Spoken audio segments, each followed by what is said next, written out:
Hey, YouTubers and makeup junkies, this is Michael Scott coming at you. And so, I'm rocking Black Friday today. I'm sorry, Gray Friday.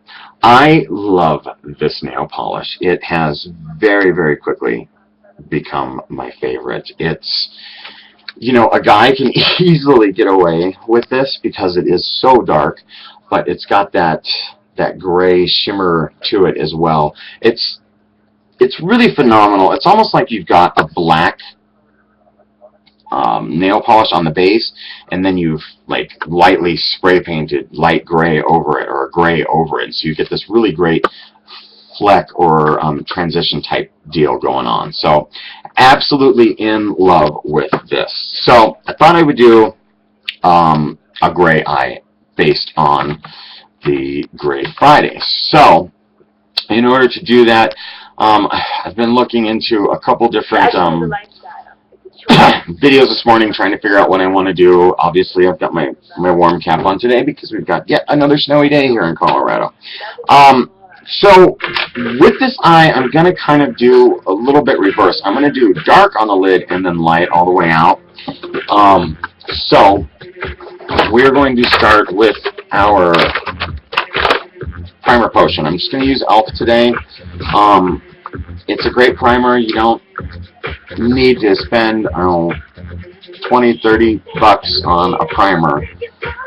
These, you do go through them pretty quickly, but at $1 a piece, what's the hurt in that, So go ahead and get you a decent layer of primer potion down. And then, so I'm trying to figure out, I'm looking at How's That and Set to Dance from this palette from MAC, which is the Snow Globe in Cool. And I think I'm going to use this lighter one because it has a little bit of shimmer in it. So I'm going to grab a 242.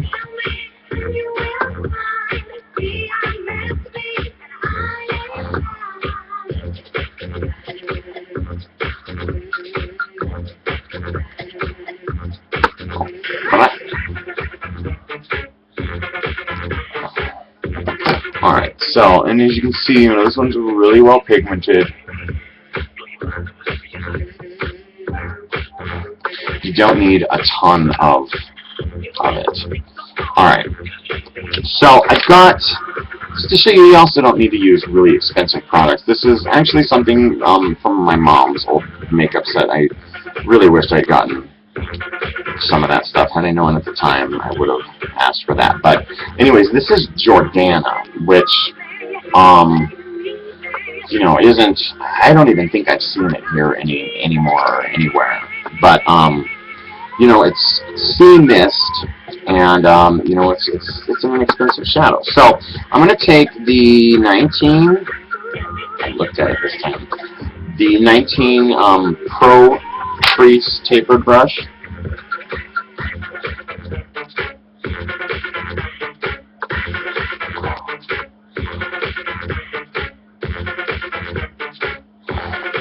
And we're going to go ahead and get that real lovely kind of shimmery light gray up there.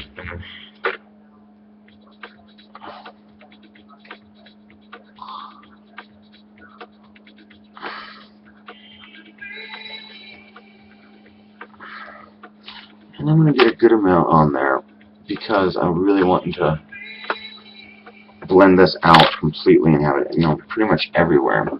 And I just clean my brushes with, you can always get isopropyl alcohol and just put it into, like if you've gotten one of these brush cleaner bottles, you can put isopropyl alcohol in there and just, use that as your day-to-day brush cleaner. It dries really, really fast. Like I just cleaned these about 10 minutes ago and they're dry and ready for use. So, that's a good cheap tip and a great way to keep your brushes cleaned and disinfected. And so this is the MAC 275 brush that I'm using. And I'm just giving a slight tug to my eye. I'm not really pulling it out. You really don't want to pull that out. I know some makeup artists that do that, but some people that'll just do a light tug right here. yeah, you just don't want to be tugging too hard on the end of your eye, because you can create or help those wrinkles along, and that's not something we're wanting to do, or at least I'm not wanting to do. But my right eye is probably gonna have a lot of wrinkles and look like a road map. When I hit 50, 60 years old, just because when I'm doing my makeup tests and tutorials and all that stuff, it's always on my right eye, right? Because I'm right-handed, which means I'm left-brained. I watched some show about that the other day. They were talking about if you're right-handed, it's from your left brain. If you're left-handed, it's from your right side of your brain or something. There's a predominant side of your brain. I don't know. Don't know. That's not my realm of expertise. Alright, so just took that light sea mist color all the way up. And then see, I even broke out like Maybelline, which this one is called Stylish Smokes, and this is Impeccable Grays. Which you've got a white, a light gray, and a dark gray. And this light gray is a little bit shimmered, so maybe I'll take that and see if it's any lighter. Not really. It's really close in shade. Once it goes on, it kind of blends out. Maybe a little bit lighter, but if you've got a good dark gray, then it doesn't really matter what kind of light grays you're using on the top. And again, you really don't even need a good dark gray. I mean, if you can build it up and you've got primer on, then you should be good to go.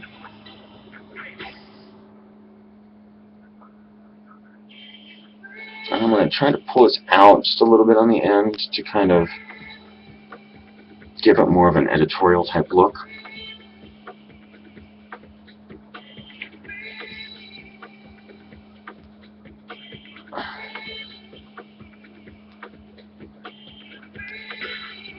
So today is the day that I should, fingers crossed, knock on wood, hopefully get my order from Andrew Christian, which was my Valentine present.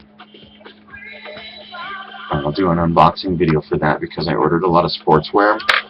I ordered one outfit that I'm super excited about.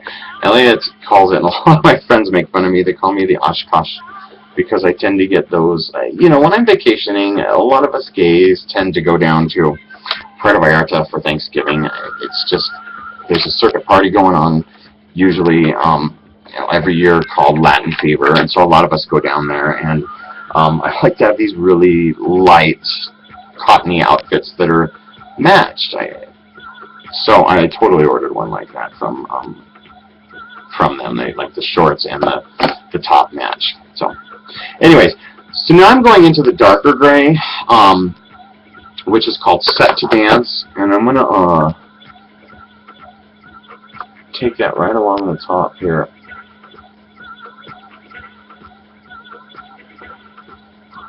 Right into the crease.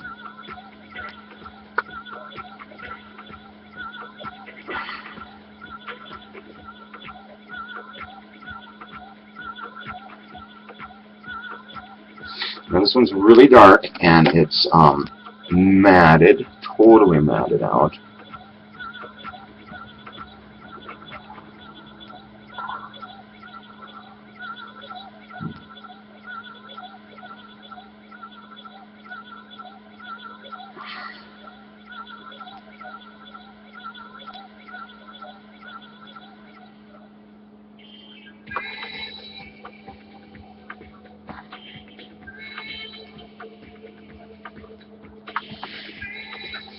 So I'm doing it like so, and I did a little bit of a flit at the end, but we're going to blend that real quick. So I'm just going to wipe off this brush that I've been using, the 275.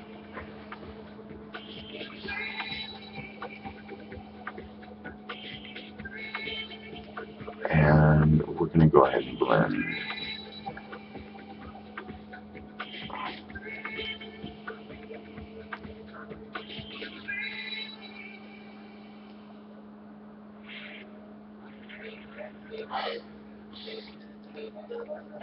Alright, so you've ended up something like so.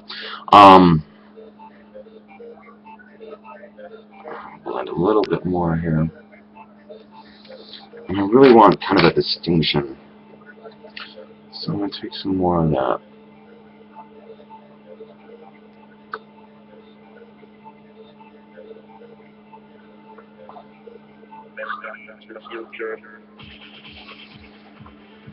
And while you probably can't see it as well, whereas I can see it pretty well, there is that distinction, that darker tone that's on the top there in the crease. But just for sake of the video, I'm going to go into the silver here, which is very similar to Mercurius from MAC.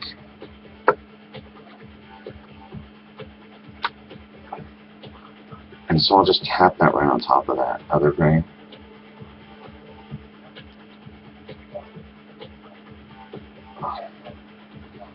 Alright, so now you can see that it's definitely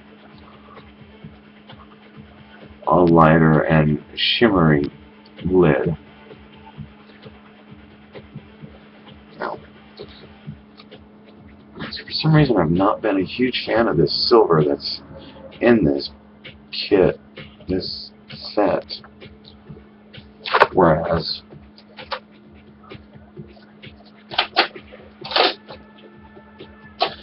as the last one, I'll go into the Lime Crimes Mercurius, just because it's so pigmented.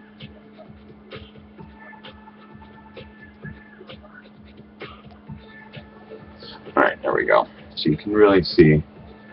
I want you guys to be able to see it. So, there we go. Much better for my terrible camera. Now I'll take the dark gray and just wipe off any silver, glimmer, shimmer, excuse me, glimmer or shimmer off of there. And we're going to take that.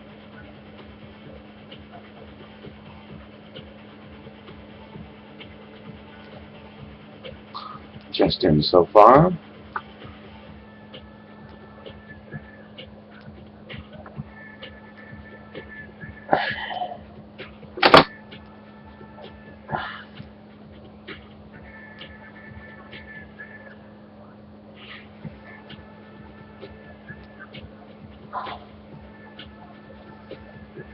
Go. And then there's actually some fallout from the lighter gray, which is okay. Well, not now that I blended it in. But I'm going to pick up that silver from the MAC.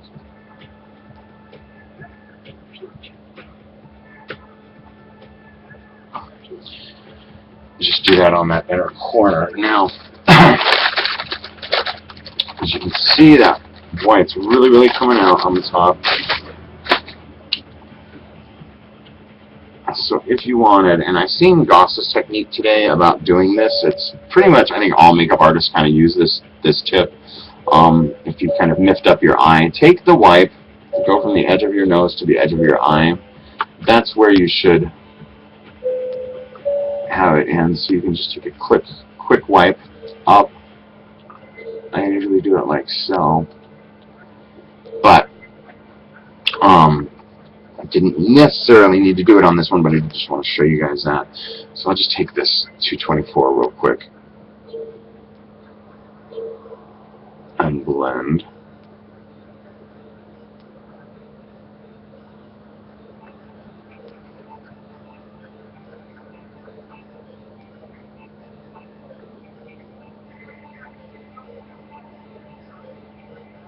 Don't want to blend too much because I want to keep that darkness out like that.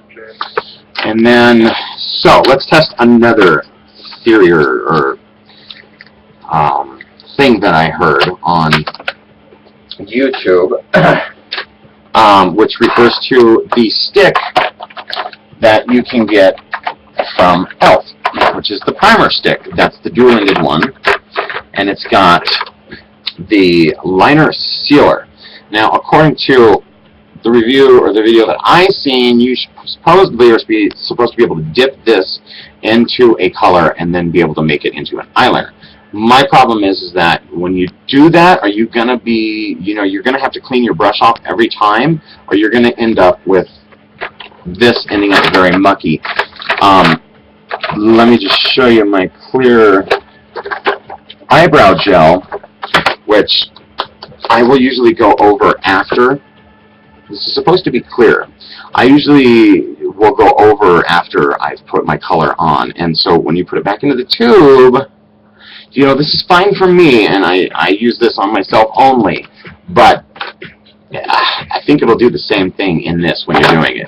I mean, it's only $3, so it's not a huge deal if it's wasted, at least not to me. But let's try. I swatched out 3 colors this morning, actually. This one on the end, they're all the hard candy powder cakes, but this one on the end is called Lockdown, and this is a dead match for Club. So if you're wanting to try Max Club, or it's too expensive, or whatever, you can't find it, yada yada, grab Hard Candy's Powder Cake and Lockdown. It's really, really great. I swatched out 2 other colors, the green, and there's no primer or anything on here. The pink's kind of faded now. The pink is really beautiful. It's in Sinful. And the green came out amazing as well. It's called Kryptonite. So I really do like the powder cakes from Hard Candy. It's one of the few things that I like from them, or I should say one of the several things that I like from Hard Candy. I like a lot of their stuff. But let's do something like this for a liner just to see. This is the Lollipop from Truco by Sebastian, so I'm just going to take this. It supposedly won't ruin the liner either, or the shadow either. Alright.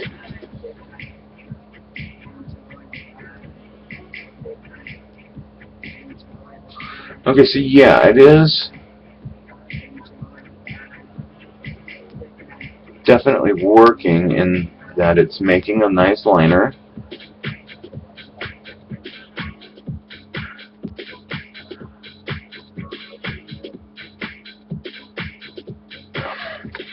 My thing is now look at the end of that brush. It is totally, totally purple. And if you put that right back in there right now, I'll just grab a little bit off of the end here. But yeah, see, purple even just bled into the end of it when I was just trying to pick up a little bit on the end. So, yes, this can be used to create a liner out of any of your shadows, which I've always said just spray your brush with makeup set spray and use like a 244 brush.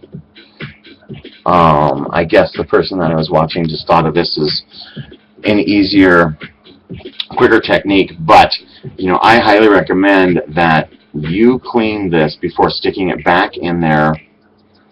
Well, number one, just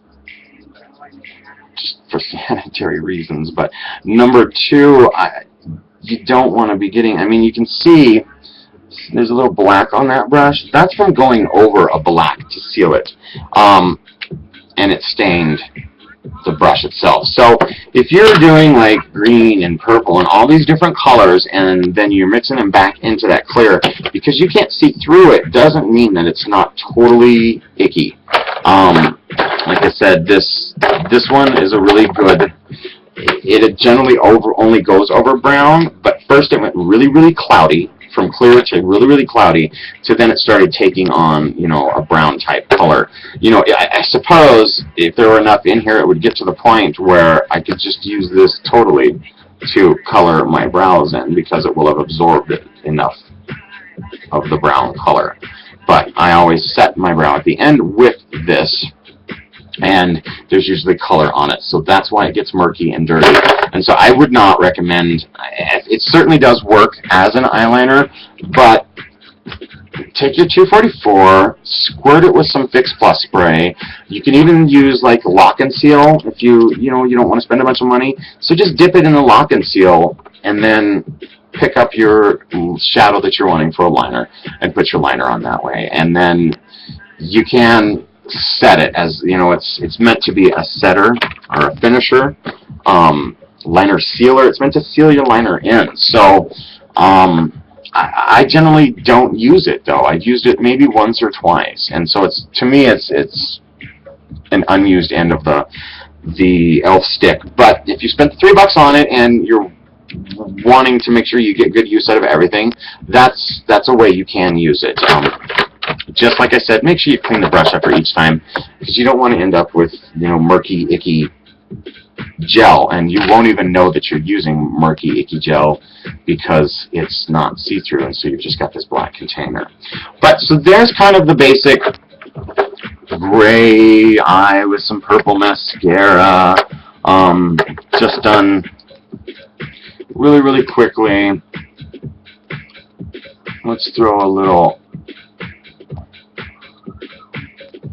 mascara on.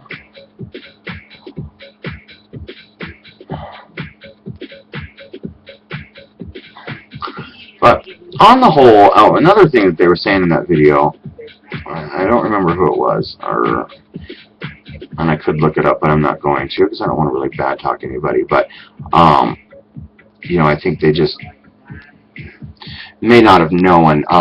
They said that they did not like their e.l.f. cream liners. I really do love them. I think they work really, really great. They were saying, you know, get a bunch of them when they're on sale if you can, yada yada. No, don't do that. As I've showed in a couple of my videos in the past, I did that. It's been a year, at least, that I've had this liner and or these cream liners, and 2 or 3 of them now have really, really dried out, and there's nothing I can do to fix them. You know, I've tried Lock and Seal, I've tried collagen serum, I've tried several different things, several different tips that, you know, kind of makeup artist techniques to rescue or save those, and to no avail. So only buy the ones that you think you're going to use on a regular basis. It's nice in theory to be able to say, yeah, I want to get 10 of them when they're on sale for 50% off, which is exactly what I did. And I do that with the pigments and the matte powders and any of the other stuff that I love from e.l.f. But the gel liners, in my experience, they will dry out and crack and shrink up, and they'll be hard as a rock. So, you know, you've kind of got to just be a little careful about that. Now, I've also heard about the lip exfoliator, being that you can only use it once or twice before the moisture portion of it wears down, and then you're kind of just left with this almost like, oh, what do I want to call that stuff? It's like a, for the bath, you use it for your feet. I can't think of what it's called right now. It's not a loofah, but it's a stone, a pumice stone. So it gets the feeling like a pumice stone. And so what you can do with that is, when you're right in the beginning, before you're starting any of your makeup, put a little bit of petroleum Vaseline on your lips, and you just let that set on your lips while you're doing your entire makeup. And at the end, you can take that exfoliator and go ahead and put it right over the Vaseline or you know, petroleum jelly, whatever you're using. The Vaseline or petroleum, number one, is going to just make your lips so soft and supple. And then you can use that exfoliator right on top of it, because that's got a little bit of moisture and liquid in it. It should exfoliate any dead skin that you have left on your lips, if you do, after using the Vaseline or petroleum. And then you can wipe away and apply your lipstick, and you should have flawless lips. So just a couple quick e.l.f. tips that I've learned in the past 3-4 years, 4 or 5 years now, that I've been, you know, self-teaching, and I think they'll definitely be helpful for you. So that's it for this one. This is kind of a reverse smoky eye, or just a dark eye. I really just wanted to play around with grays because I love this Gray Friday. It's so fabulous. Alright guys, that's it for this one. This is Michael Scott saying have fun with your makeup. And if you have any quick tips that you find are really, really helpful, please shoot them down below, share. We'd like to hear from you, and I'd like to hear from you. And also, keep staying tuned, keep watching my videos, because there's going to be a giveaway coming soon, and it's going to be a good one. It's going to be a really good one. Alright guys, bye.